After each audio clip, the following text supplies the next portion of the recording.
எவ்வளவு வெள்ளி இருக்குது, மகராக போடப்பட்டது எவ்வளவு, வரதட்சணையாக கொடுக்கப்பட்டது எவ்வளவு, இதெல்லாம் பார்க்கணுமா இல்லையா? அல்லாஹ்வை பயப்படணுமா இல்லையா? எந்த மனிதர்கள் ஜகாத் கொடுக்காமல் தடுத்து வைத்திருக்கிறார்களோ, யார் சேமித்து வைத்தார்களோ நன்றாக தெரிந்து கொள்ளுங்கள். நாளைக்கு மறுமையிலே அந்த ஜகாத்தினுடைய பொருளாக இருக்கட்டும், நாம் சேர்த்து வைக்கிற அந்த பொருளாக ஆகட்டும், அது பாம்பாக மாறி நாளைக்கு மறுமையிலே நம்மை கொத்தி கொண்டே இருக்கும், கொத்தி கொண்டே சொல்லும், நான் யார் தெரியுமா, உலகத்திலே கொடுக்காமல் தர்மம் கொடுக்காமல் உன்னிடத்திலே வைத்துக் கொண்டாயே அந்த பொருள் தான் நான், நீ ஜகாத் கொடுக்காமல் தடுத்து கொண்டாயே அந்த பொருள் தான் நான் என்பதாக அது கொத்தி கொண்டே இருக்கும். இன்னொரு ஹதீஸிலே வருகிறது, அதை நரகத்திலே காய்ச்சப்பட்ட இரும்பாக ஆக்கி தலையிலேயும் முதுகிலேயும் காயம் போடப்படும், கழுத்திலே மாட்டப்படும். இந்த நிலைமை யாருக்கு வரும்? யாரு ஜகாத் கொடுக்காம, யாரு சதகா கொடுக்காமல் தடுத்து வைத்தார்களோ அவர்களுக்கு வரக்கூடிய விஷயம். நபி ஸல்லல்லாஹு அலைஹி வஸல்லம் அவருடைய ஹதீஸ் ஒன்று இருக்கிறது.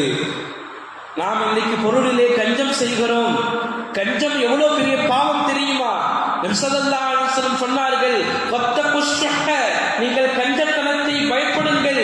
ஃபஇன்னஷ்ஷுஹ அஹலக மன் கான கப்லக்கும், நிச்சயமாக கஞ்சத்தனம் இருக்கிறதே உங்களுக்கு முன்வாழ்ந்த அந்த சமுதாயங்கள் அதிகமாக அழிக்கப்பட்டதுக்கு உண்டான காரணம் எது தெரியுமா?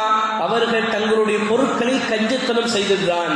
நபி ஸல்லல்லாஹு அலைஹி வஸல்லம் மேலும் சொன்னாங்க, ஹமலஹும் அலா அன் சஃபகு திமாஉஹும் வஸ்தஹல்லு மஹாரிமஹும், அதாவது கஞ்சத்தனம் எப்படி கொண்டு போச்சுன்னு தெரியுமா?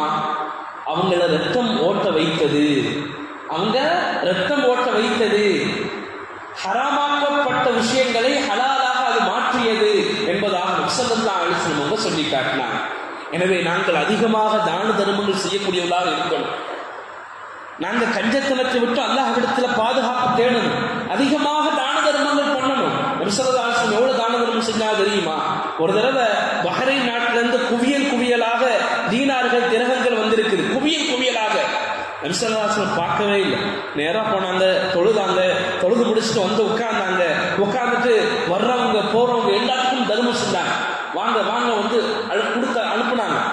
எது வரைக்கும் என்று சொன்னால், நபி ஸல்லல்லாஹு அலைஹி வஸல்லம் அவர்கள் அந்த சபையை விட்டும் எழுகிற வரைக்கும் கொடுத்து கொண்டே இருந்தார்கள். எழும் பொழுது அந்த இடத்தில் ஒரு தீனார் கூட, ஒரு திரகம் கூட பாக்கியாக இல்லை. அதாவது வலிச்சு அல்றது சொல்லுவாங்க இல்லையா, அந்த மாதிரி வலிச்சு எல்லாத்தையும் கொடுத்துட்டு நபி ஸல்லல்லாஹு அலைஹி வஸல்லம் போனாங்க. அப்போ எவ்வளவு நாங்கள் தான தர்மங்கள் செய்யணும். இன்னைக்கு கஞ்சத்தனம் இருக்கிறது எல்லாருடைய